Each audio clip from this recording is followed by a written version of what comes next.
Hello students, welcome to my YouTube channel Educational Endeavors. In this video, we are going to do exercise 3.6 of chapter 3, class 10 Maths NCERT.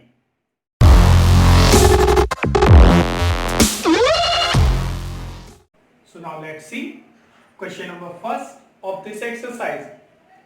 तो इस exercise में students क्या कहा गया है कि आपको पेयर ऑफ इक्वेशंस जो है दिया गया है और आपको इसको पेयर ऑफ लीनियर इक्वेशन में कन्वर्ट करके सॉल्व करना है। ठीक है, तो ये जो दिया गया है ये लीनियर इक्वेशन का पेयर नहीं है, ये मात्र एक पेयर ऑफ इक्वेशन है और इसको आपको लीनियर इक्वेशन में कन्वर्ट करना है। देखिए, लीनियर इक्वेशन वो होता है जिस इक्वेशन में जो पॉलिनोमियल यूज हुआ है उसकी डिग्री 1 हो। ठीक है ना, लेकिन यहाँ पर अगर अपॉन में x है यानी कि डिनोमिनेटर में x है, तो जब पॉलिनोमियल चैप्टर क्लियर कर रहे थे तो ये बात हुई थी कि अपॉन में x कभी भी नहीं लेंगे, क्योंकि अपॉन में x का मतलब होता है x पावर -1 और इसकी पावर होगी -1 और पॉलिनोमियल पे पावर कभी भी नेगेटिव इंटीजर नहीं होती है, पावर होती है केवल होल नंबर। तो इसलिए ये पेयर ऑफ लीनियर इक्वेशन नहीं है, तो पहले इनको उसमें कन्वर्ट करके तब उसको हमें किसी भी मेथड से सॉल्व कर देना है। ठीक है, तो ऐसी इक्वेशन जिनको हम पेयर ऑफ लीनियर इक्वेशन में कन्वर्ट करते हैं उनको रिड्यूसिबल इक्वेशन बोलते हैं। तो दीज इक्वेशंस आर रिड्यूसिबल, तो इनको हम लोग रिड्यूस करेंगे। ठीक है, किस तरह से करना है? देखिए, हमें प्रॉब्लम है 1/x से कि 1/x नहीं होना चाहिए, तो उसको मैं u मान लूंगा और 1/y को v मान लूंगा।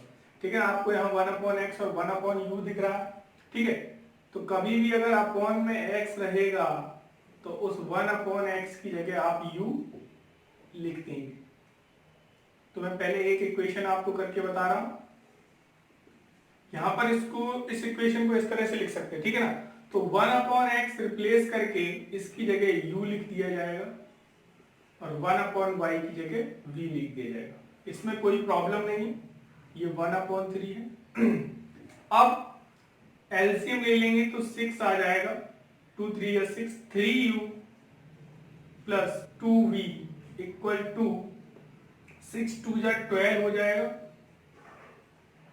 ये एक इक्वेशन आपकी कन्वर्ट हो गई। ठीक है ना, इसी तरह अगर इस इक्वेशन को देखते हैं तो अब मैं थोड़ा डायरेक्ट कर देता हूं, 1/3u plus 1/2 v equal 13/6। LCM फिर से 6 आ जाएगा, 2u प्लस 3v इक्वल 13/6। 6 से 6 कैंसिल हो गए। ठीक है ना, तो इस तरह से ये दोनों इक्वेशन जो है आपकी पेयर ऑफ लीनियर इक्वेशन बन गई। अब देखिए, इन दोनों को क्या करना है, सॉल्व करना है। ये फर्स्ट इक्वेशन है, ये सेकंड इक्वेशन है। ठीक है ना, अब मैं क्या करूंगा कि फर्स्ट में आप मल्टीप्लाई कीजिए किसका, 2 का। ठीक है ना, और तो ये 6u हो जाएगा और सेकंड में मल्टीप्लाई कीजिए 3 का, तो ये भी 6u हो जाएगा। ये एलिमिनेशन मेथड में आपको बताया गया है, आप प्रीवियस एक्सरसाइज में देख सकते हैं। ठीक है, तो करिए, 6u plus 4v equal 24। Okay, same वहां पर करेंगे 3 का multiply, 6u plus 9v equal 39।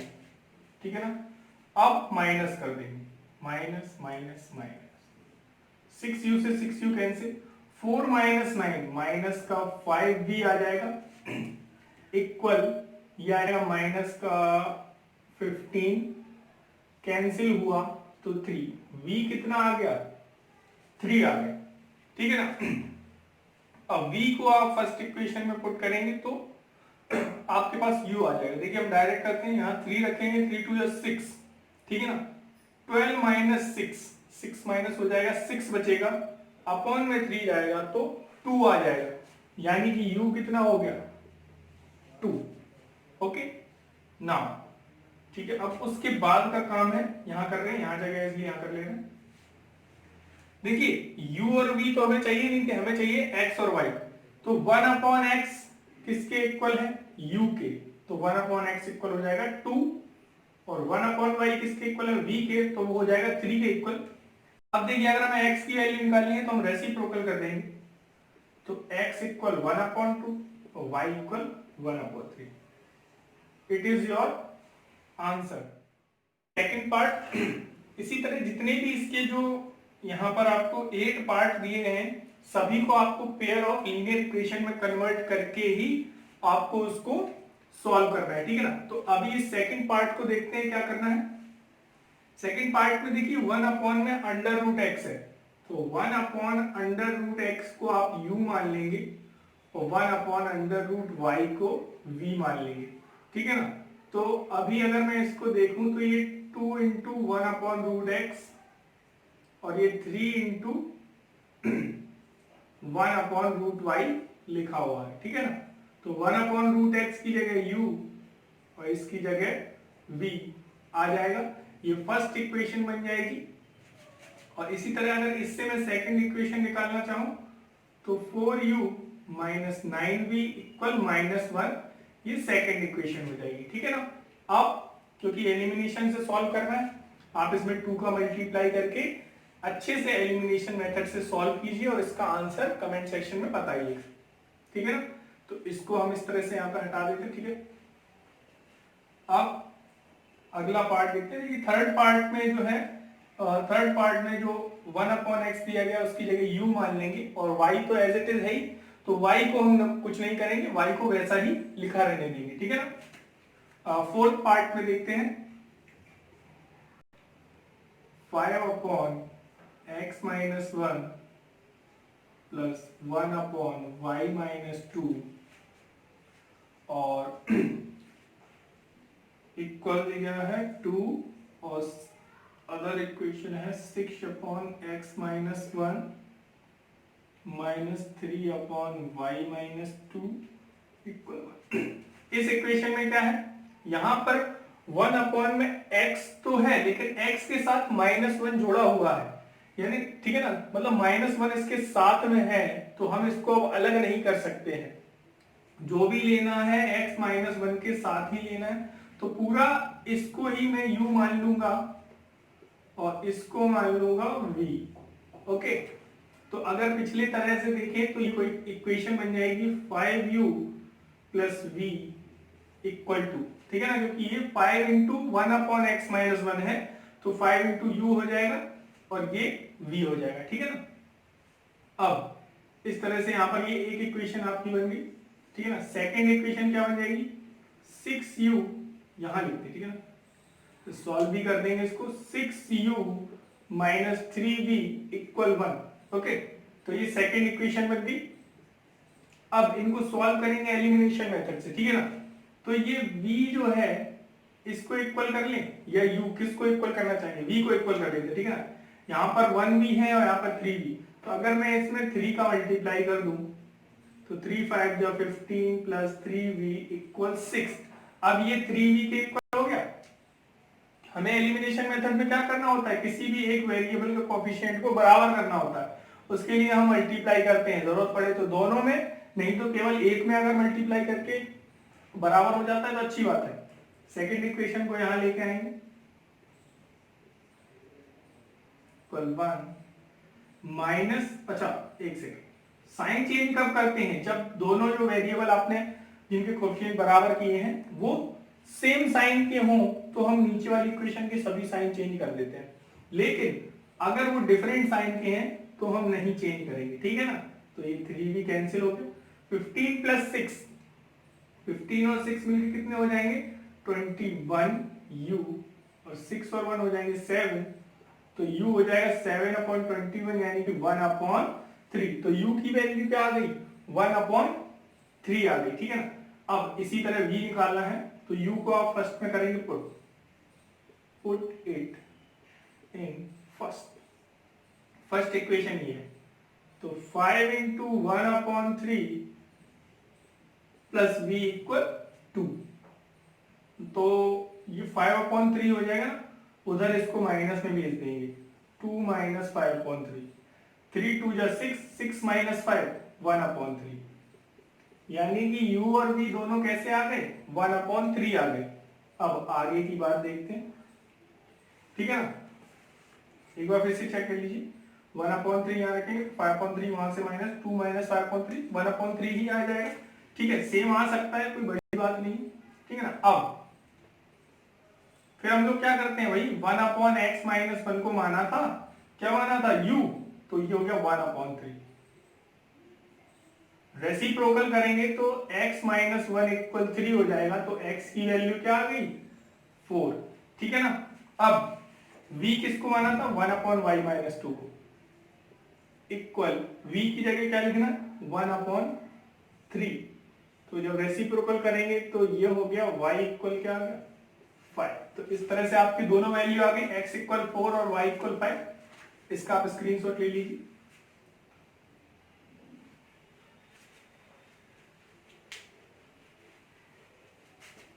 ठीक है, नेक्स्ट क्वेश्चन क्या है भाई, नेक्स्ट क्वेश्चन आपको देखिए फिफ्थ पार्ट जो है यहाँ पर देखते हैं। इसको मैं थोड़ा सा आपको सॉल्व करके बता दूंगा, बाकी आप करेंगे खुद।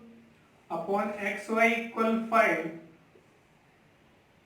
और इसके बाद क्या है भाई, 8x plus 7y upon xy equal 15। देखिए ये भी अपने प्रीवियस क्वेश्चन की तरह ही है, अलग लग रहा है क्योंकि आप xy दिया गया है, ठीक है ना। तो अगर मैं xy को दोनों टर्म के, और जो दो ऊपर दो टर्म है उनके अपॉन में अलग अलग कर दूं इस तरह से, ठीक है ना, तो ये हो जाएगा 7/y और ये हो जाएगा y से y कैंसिल होके 2/x, ठीक है ना। पहले ऐसा हो गया, और ये क्या हो जाएगा 8/y प्लस 7/x इक्वल 15। अब इसको आप पुराने तरीके से कर सकते हैं जो आपने पहले क्वेश्चन में सीखा है, ठीक है ना। इस तरह से इसको कर लीजिएगा, ठीक है। आइए next part, next sixth part, ठीक है ना। सिक्स्थ पार्ट भी इसी फिफ्थ पार्ट की तरह से है, ठीक है ना। जैसे कि उसमें दिया गया है इस तरह से कुछ इक्वेशन पहला दिया गया और सेकंड में इसी तरह से। तो ये एक्स वाई को मैं डिवाइड में ले आऊंगा यहाँ पे, ठीक है ना, इक्वल 6। तो फिर से क्या, एक्स वाई को अलग अलग करके लास्ट क्वेश्चन की तरह हम लोग कर लेंगे। और अभी मैं आपको 8 पार्ट बता देता हूं, बहुत ही अच्छा है, ठीक है ना। 8 पार्ट देखते हैं। Plus 1/3x minus Y equal 3/4, ये आपका एक इक्वेशन है। और सेकंड इक्वेशन क्या है भाई, 1/2 3x plus Y plus minus है 1/2 3x माइनस वाई और इक्वल में दिया गया माइनस का 1/8। तो अभी तक जो आपने इक्वेशन सीखी तो उनसे आपको एक आइडिया लग गया होगा कि अभी जो नीचे है वो 3x प्लस वाई और 3x माइनस वाई, वहां भी देख लीजिए सेम है कि नहीं। तो ये पूरा ही जो वेरिएबल का एक हमें दो टर्म प्लस करके जो दिया गया है वो नीचे है, ठीक है ना, और अपॉन में होना है। तो अब हम पूरा का पूरा ये 1/, ये और 1/, ये इसको मान लेंगे u और v, ठीक है ना। क्यों, क्योंकि अब x और y अकेले नहीं है, साथ में जुड़े हुए हैं, तो इनको साथ में पूरा लेकर के ही इक्वल मान लेंगे, ठीक है ना। ऐसे ही वहां पर भी अगर ऐसा ही करेंगे तो देखिए किस तरह से आपकी इक्वेशन कन्वर्ट हो जाती है। 1/3x प्लस वाई को क्या लिख देंगे, u, और 1/3x माइनस वाई को क्या लिख देंगे, v इक्वल 3/4। एलसीएम ले लीजिए, 4u, एलसीएम क्या, एलसीएम तो यहाँ पर लिया हुआ है, बस 4 का यहाँ पे मल्टीप्लाई कर दीजिए, 4u प्लस 4v इक्वल 3। ये आपकी एक इक्वेशन हो गई, ठीक है ना। अब देखिए सेकंड इक्वेशन इसी तरह से बिल्कुल कायदे से देखिएगा, 1/2 तो लिखा ही हुआ है, साथ में 1/3x प्लस वाई है, तो 1/2 इंटू u/2 हो जाएगा, पहले क्वेश्चन में आप देख चुके हैं। और ये हो जाएगा v/2 इक्वल माइनस का 1/8, ठीक है ना। यहां से 2 एलसीएम लेके वहां चला जाएगा, तो u minus v equal minus का 2/8, 2 1 2, 2 4 8, ठीक है ना। 4 का यहाँ मल्टीप्लाई कर, 4u माइनस 4v इक्वल -1, ठीक है ना। तो अब दोनों को क्या करना है, सॉल्व कर दीजिएगा, ठीक है ना। सॉल्व कैसे करेंगे भाई, इसको मैंने नीचे यहाँ लिखा 4u minus 4v equal -1, second equation. देखिए ये दोनों भी सेम है, ये दोनों भी सेम है, लेकिन ये दोनों सेम है ना, और डिफरेंट साइन के, तो मैं जोड़ दूंगा कि कट गए, ठीक है ना। 4u प्लस 4u 8u हो गया, 3 माइनस 1 2, u कितना आ गया 2/8 यानी कि 1/4। u को जब मैं यहाँ रखूंगा फर्स्ट इक्वेशन में, ठीक है ना, डायरेक्ट सॉल्व कर रहे हैं किस तरह से, फर्स्ट इक्वेशन लिखूंगा 1/4, आप बाकायदा पुट करके करिएगा, यहाँ पर मैं जल्दी से कर देता हूँ। तो 1/4 यहाँ लिखेंगे तो 4 से 4 कैंसिल, 1 बचेगा, 1 वहां माइनस हो जाएगा तो 3 माइनस 1 2 बचेगा, और 4 जब डिवाइड हो जाएगा तो 2/4 यानी कि 1/2, तो v कितना आ गया 1/2, तो u और v आ गए आपके। अब अभी आंसर नहीं आया, u किसको माना था, वही काम करना है कि नहीं, u इसको माना था तो 1/3x प्लस y इक्वल 1/4, और v किसको माना था 3x minus Y equal 1/2, reciprocal करेंगे तो 3x प्लस वाई इक्वल क्या आ गया 4, 3x माइनस वाई क्या आ गया 2। इनको सॉल्व करेंगे, जब इनको सॉल्व करेंगे तब आपकी x और y की वैल्यू आएगी। देखिए मैं उस इक्वेशन को इसके नीचे लिख देता हूं यहाँ पे, ठीक है ना। y से y कैंसिल हो गया कि नहीं हो गया, 3x और 3x ऐड हो जाएंगे। देखिए दोनों इक्वेशन डिफरेंट साइन थे इसलिए मैंने ऐड कर दिए, y से y कैंसिल, 3x और 3x 6x हो गया, 4 और 2 भी 6, 6 से 6 कैंसिल 1, x कितना आ गया 1। अब अगर आप ओरली y निकाल सकते हो निकालें, नहीं तो x को 1 रख के देखें, 1 यहाँ पे 3 1 जा 3, 3 वहां से माइनस हो गया, 4 माइनस 3 कितना है 1, यानी कि y की वैल्यू भी 1। तो इस तरह से आपका फर्स्ट क्वेश्चन हुआ, बहुत ही अच्छा क्वेश्चन था, इसको नोट डाउन कीजिए। तो after question 1 here we will do question number 2। तो क्वेश्चन नंबर 2 में देखते हैं क्या है कि Ritu can row downstream 20 kilometre in 2 hours and upstream 4 kilometer in 2 hours. Find her speed of rowing in still water and the speed of the current. देखिए ये फिर से आपको पेयर ऑफ इक्वेशन बनाना है। अब वो पेयर ऑफ इक्वेशन लीनियर ही होगी ये पता नहीं, लेकिन जो भी है आप पेयर ऑफ इक्वेशन बनाइए, अगर लीनियर नहीं होगी इस तरह से होगी रिड्यूसिबल तो उसको रिड्यूस कर देंगे, ठीक है ना। तो सेकंड का फर्स्ट पार्ट देखते हैं, ठीक है ना। Question number second part first जो भी मैंने पढ़ा, ठीक है ना। तो इसमें दो चीजें अननोन है, मैंने कहा था लास्ट में पहले देखो क्या अननोन है। दो चीजें, speed of in still water Ritu की जो है और करंट की। तो speed in still water x, speed of current equal y, ठीक है ना। ये बात समझ में आ गई। अब ध्यान से, जब बोट वाले क्वेश्चन होते हैं, ठीक है ना, ध्यान समझिएगा, जब बोट पानी में जा रही है और पानी भी बह रहा है, यानी कि when boat is going in the direction of current or opposite direction of current, ठीक है ना, पानी तो ऐसे बह रहा है, अब बोट जो है उसके साथ जा रही है कि उसके अपोजिट आ रही है। ऐसा क्वेश्चन में सबसे पहले आप क्या कि भाई स्टिल वाटर में स्पीड x, करंट की स्पीड y, ठीक है ना, मतलब पानी की चलाने की जो कैपेसिटी है वो x है, उसकी स्पीड वो x चला सकता है अगर पानी शांत है और पानी बह रहा है y स्पीड से। तो अगर डाउन स्ट्रीम स्पीड की बात हो, स्पीड डाउन स्ट्रीम किसकी, बोट की भाई। डाउन स्ट्रीम का मतलब होता है कि करंट के डायरेक्शन में, ठीक है ना, तो उसकी कैपेसिटी तो x है चलाने की शांत पानी में, लेकिन करंट और y स्पीड से जा रहा है, मतलब पानी भी चल रहा है, बोट भी चल रही है, तो दोनों की स्पीड प्लस हो जाएगी किलोमीटर पर आवर। और अगर अप स्ट्रीम बात करूं, up stream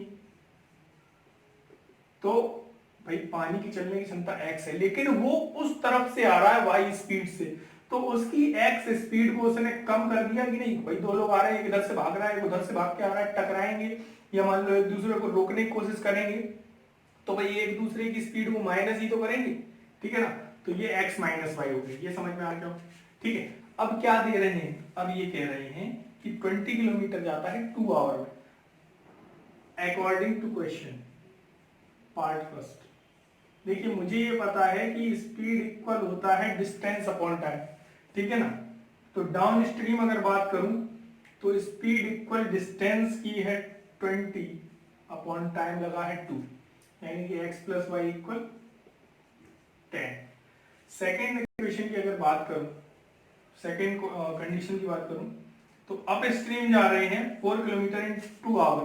up stream speed क्या है, x minus y, speed equal distance upon time, distance है 4 टाइम है 2, यही तो दोनों कंडीशन कह रही है। तो x माइनस वाई इक्वल आ गया 2। तो यहाँ पर भाई रिड्यूसिबल फॉर्म वाली इक्वेशन नहीं बनी तो कोई प्रॉब्लम नहीं है, y से y cancel, 2x equal 12, x कितना आ गया 6 आ गया, x को इसमें पुट करेंगे तो y कितना आ जाएगा 4, ठीक है ना। कोई बात नहीं अगर रिड्यूसिबल नहीं हुआ, ठीक है ना। अब सेकंड पार्ट देखते हैं, चलिए तो यहां आपका देखते हैं सेकंड पार्ट, ठीक है ना। 2 women and 5 men can together finish an embroidery work in 4 days। 2 women और 5 मैन है, ठीक है ना। तो एक काम को 4 दिन में करते हैं, काम कोई भी हो सकता है, ठीक है ना। बहुत ही अच्छा क्वेश्चन है ये टाइम एंड वर्क का, ठीक है ना। जबकि 3 women and 6 man can finish in 3 days. देखिए अगर आप मैन वुमेन की नंबर चेंज कर देंगे तो जाहिर सी बात है कि उनका जो कैपेसिटी ऑफ डूइंग वर्क है वो भी चेंज हो जाएगा और दिन भी चेंज हो जाएंगे, ठीक है ना। तो हमें ये बताना है कि 1 वुमेन और 1 मैन अकेले अकेले कितना दिन में काम फिनिश करेंगे। बहुत अच्छा क्वेश्चन, ठीक है ना। इसको मैं बता दूं कैसे करना है। जब भी टाइम एंड वर्क का क्वेश्चन आए तो आप एक दिन का काम मान लीजिए, जो भी 2 लोग या 3 लोग हो, कोई भी हो, ठीक है ना, या एक ही लोग हो या 2 लोग हो या कितने भी हो, एक दिन का काम मान लो, ठीक है ना। लेट 1 डे वर्क, या जो पूछा है वो मान लीजिए, क्या पूछा है, 1 वुमेन अगर to finish the work and also that find the time taken, ठीक है ना। तो जैसे उन्होंने माना है कि वुमेन और मैन कितने दिन में काम खत्म कर लेंगे ये पूछा है, तो let women 1 women complete work in 1 day, oh sorry x days. x days में अगर कोई एक वुमेन है वो काम कंप्लीट कर लेती है, मैंने मान लिया, और मैन की अगर बात करूं तो वो y दिनों में कंप्लीट कर लेता है, ठीक है ना। जो पूछा हो वही मान लो, ठीक है। पहले मैंने कहा था कि एक दिन का मानो, नहीं, जो पूछा हो वही मान लो, ठीक है ना। जैसे तो ताकि जब हम x y फाइंड करें तो उसका आंसर आ जाएगा, ठीक है ना। तो वुमेन x दिन में खत्म कर देगी और मैन y दिन में।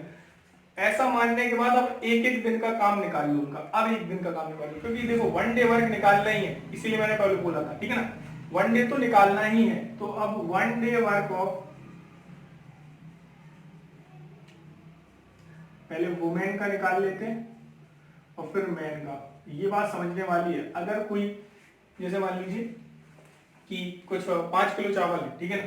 अगर 5 किलो चावल को आप 10 दिन में खाते हैं, ठीक है ना, कितने दिन में, 10 दिन में, तो एक दिन में आप कितना खाएंगे, 5/10 तो हो जाएगा, यानी कि 1/2, ठीक है ना। यानी कि जैसे मान ली एक आदमी है, एक रोटी को 4 दिन में खाता है, तो एक दिन में वो कितनी रोटी खाएगा, 1/4 ही तो खाएगा, 1/4 हिस्सा ही तो खाएगा उसका। यानी कि जितने दिन में काम हो रहा होता है उसका अगर हम डिवाइड कर दें तो एक दिन का आ जाता है। तो यानी कि अगर x दिन में काम कंप्लीट हो रहा है तो एक दिन का कितना हो गया, 1/x, और यहाँ पे क्या हो गया 1/y। ये एक वुमेन और एक मैन का काम था, ठीक है ना। ये बात आप एक बार और अच्छे से समझ लीजिए कि अगर किसी भी काम को करने में 10 दिन लग रहे हैं तो एक दिन में उस काम का 1/10 पार्ट ही हम कर पाएंगे, ठीक है ना। अब लेकिन फर्स्ट कंडीशन क्या कह रही है, first condition according to question कि एक वुमेन है, कितने वुमेन है, 2, तो उनका एक दिन का काम हो जाएगा 2/x। 5 मैन है तो उनका एक दिन का काम हो जाएगा 5/y प्लस कर दिया तो दोनों का एक दिन का काम हो गया। मतलब इतने वुमेन और इतने मैन का एक दिन का काम कितना है भाई? ये तो कह रहे हैं कि ये 4 दिन में कंप्लीट कर लेते हैं वर्क। कितने दिन में कंप्लीट कर लेते हैं? 4 दिन में। तो एक दिन का कितना हो जाएगा? 1/4। बात समझ में आ रही है? क्वेश्चन में कह रहे थे कि 2 women and 5 men complete in 4 days। तो 1 डे वर्क कितना हो जाएगा इनका? 1/4। तो यही तो मैंने यहां लिखा है, ठीक है ना? बात समझ में आ गई? इसको मैंने हटा दिया यहां से। अब सेकंड में क्या कह रहे हैं कि भाई 3 वुमेन है, 6 मैन है और पूरा काम कर रहे हैं 3 दिन में, तो एक दिन का हो गया 1/3। इसको आप अब प्रीवियस अपने तरीके की तरह जो अपना पहले तरीका सीखा है आपने, उस तरीके से आप इसको 1/x को u और 1/y को v मान के कर लेंगे कि नहीं? ठीक है।